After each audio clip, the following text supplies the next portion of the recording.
question is to you, Lokesh Jindal, political analyst. What exactly does the Ram temple have to do with Manuvad? When did this familiar bugbear, which is bandied about every time to keep shaming the Hindu community, come to be associated with the Ram temple? Padmaja, the moment you mix religion with politics, you are bound to get such forms of reactions. Now, who is doing this original sin? It is the BJP that is blending religion with politics. For political gains, it is doing a mistake that we had done prior to independence, and we had to pay a heavy price for that. Not just this. What does politicians got to do with gods and goddesses? Hold on a second. What does the BJP's politics have to do with Udit Raj calling it Manuvad? I'm asking you a simple question. Padmaja. What does the Ram temple have to do with Manuvad? Padmaja, what does Lord Ram got to do with politics? What does Ram temple have to do with Manuvad? No. First of this all, cannot be an endless cycle of you ask me a question, I ask you a question. Answer me simply, what does Ram temple have to do with Manuvad? No, the thing is, first when politics and religion gets blended together, you open a Pandora's box. And after this Pandora's box is opened, all these forms, they start emerging, and which is unfortunate and which must be condemned. I appeal to the media, and I seriously condemn this constant blending of religion with politics. We are moving towards fundamentalism. Do you agree with what Udit Raj has said? Is Ram temple a return of Manuvad after 500 years? Yes or no? Padmaja, Lord Ram is a means for salvation. I know what Lord Ram is. Thank you. I don't need a lecture on Lord Ram. Answer me, is it equivalent with Manuvad? Yes or no? No, it's whatever he said, it's his own personal opinion. You know, Udit Raj has an awful lot of personal opinions. Why don't you then throw him out of the party and ensure that he becomes a personal person and ceases to be a Congress member? Padmaja, the question is, Swami Prasad Maurya has personal opinions, Fateh Bahadur has personal opinions, Udit Raj has personal opinions, but they continue to be in a party and wax eloquent from a political platform. Why? Why aren't you questioning the blending of politics? I am questioning the gall of people who think it is okay to wake up in the morning and start talking rubbish about one religion because they know that this personal opinion will come as their shield in the evening.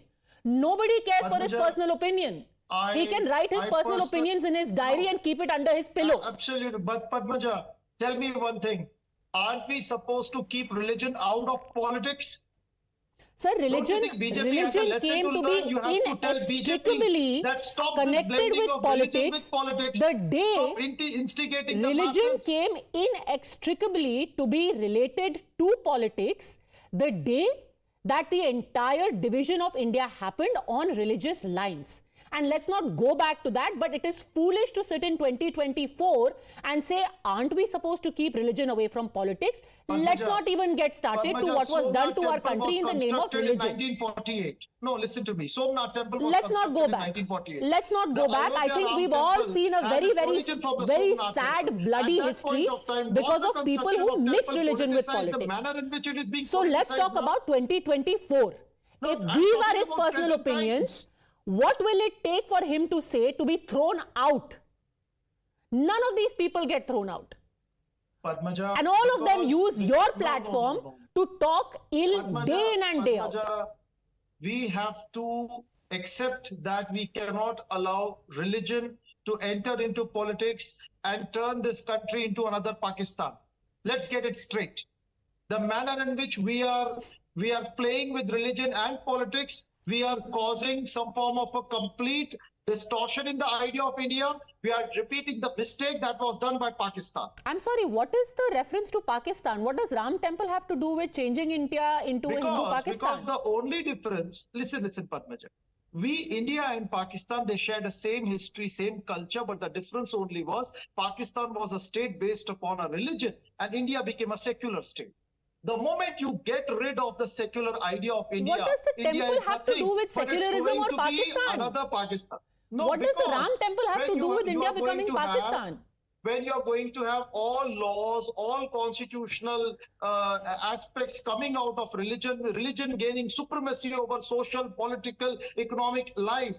Now you have BJP spokesperson defending that religion is or temple is a source of economic development. Okay. Temple is a source of social institution. It is. What happens is you cease to modernize the entire society and you go back to the past and you form a fundamentalist society. Sir, I don't even know what you are saying. You are suggesting, I seriously think that you should just stop for a second and reconsider what you're saying.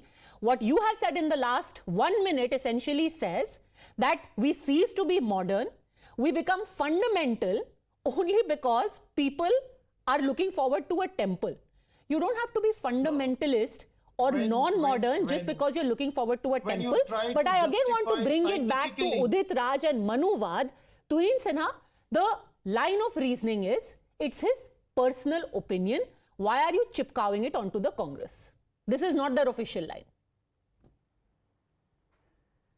Good evening, Padmaja. Very happy New Year to you, to all the co-panelists and to the viewers. You know, unfortunately, fear-mongering against imagined Manuvad has been a fad for some political parties across, the last 75 years. Since the Congress representative over here is blaming us for bringing religion, I want to take him back to 1957. There is a letter written by Pandit Nehru. At that point of time, BJP did not exist and Jan Sangh was at its infancy stages. Nehru had written a letter to Kamraj in which he says about E.V. Ramaswamy, popularly known as Periyar, I am much distressed by the anti-Brahman campaign continuously carried out by E.V. Ramaswamy Naikar.